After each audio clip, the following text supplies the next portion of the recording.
Welcome back to the TruGolf Academy. You've joined me, Jon Watts, today at Branston Golf and Country Club. Today's video is going to be a nice fun one. It's going to be how you can improve your bunker play by using a 5-iron. Stay tuned to find out more.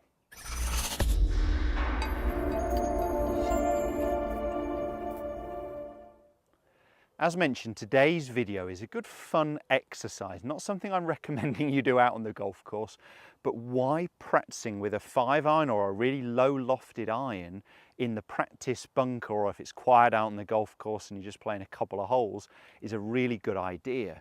So it's going to teach me a couple of things. It's going to teach me to get very low hands.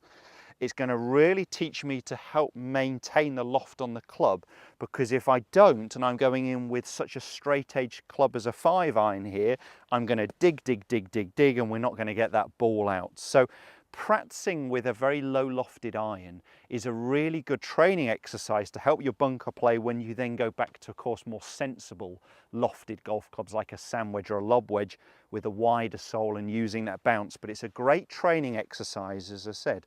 So what we need to do, I've got quite a tricky bunker shot here, and I was just filming a bunker shot on my Break 90 series and thought, well, I'll use the same setup here. So I actually have got water over the back of the green and all sorts here, but I'm going to do my very best attempt. So this is my target line. I'm going to keep the ball position as I normally would, so up like a driver opposite my lead heel, and I'm still aiming for a couple of inches behind the golf ball, that contact point there. What I would do with this, because I really am going to open this club face as much as possible, so instead of a 5-iron, I'm trying to open that face and then keep that club face open as much as possible. Because I've got that face a long way open, I am just moving my body around a little to the left. So I'm going to even touch the sand. It doesn't matter on a training exercise. What I've got to really do is open that face, get my hands very, very low. If I'm going to do anything with my trail hand, I'm going to weaken it. I'm going to try and feel it more on top to really help me maintain the loft on the club.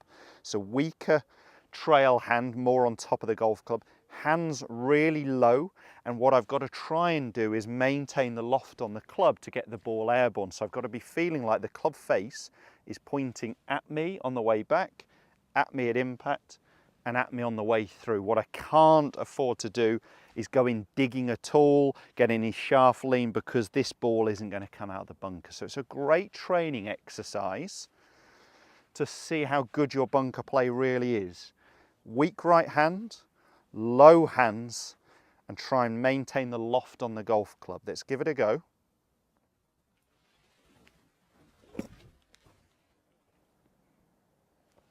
That's going to work out pretty good. I struck a bit too far back in the sand, so it landed a little short, but you can see it was quite a shallow divot, hence the ball still had enough energy to come out there. So it meant I wasn't digging, which is a key part for good bunker play. This is a tough exercise. You know, if I go in digging at all with any shaft lean, any hands leading forwards with such a sharp edge of golf club, it's going to dig. I'm not going to get the ball out. So I've really got to use the loft and the bounce of the golf club correctly. So let me give this one more go. So ball forwards, very low hands and a very open club face. I'm just going to get my trail hand more on top of the golf club in a weaker position. Still aiming for 2 inches as I would do, even though I struck that one too far back. Let's give it a go. Low hands. Let's use the loft on the club.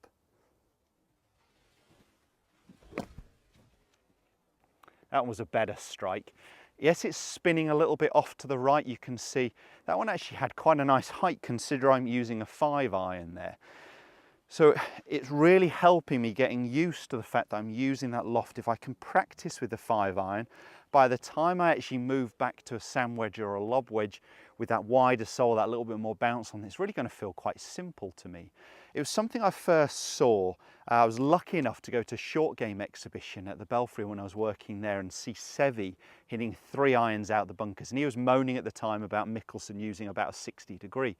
Of course, now him and a few others are using even up to 64s. But he was suggesting that we don't need that much loft, that we can manipulate the loft ourselves. And it was something he had practiced. And he was hitting these 3 irons so high. Unfortunately, I can't demonstrate that for you. I'm definitely not Seve. but he was getting these high, soft landing shots there. It was amazing to see, and it made me go out and practice a little bit with it. So using a real low lofted iron, I've got a 5-iron. I didn't brave the Seve 3-iron, but some low lofted irons, and work on using that loft and really keeping that loft pointing back to you is going to improve your bunker play. It's also good fun. You know, so get out there, have a bit of fun in your practice, be creative, and next time you're on the course, it's definitely going to feel easier to use that sand wedge, that lob wedge correctly. If you did enjoy the content of the video, make sure you give us a thumbs up and do subscribe to the channel as well for all the other content every Tuesday and Thursday at 5:30.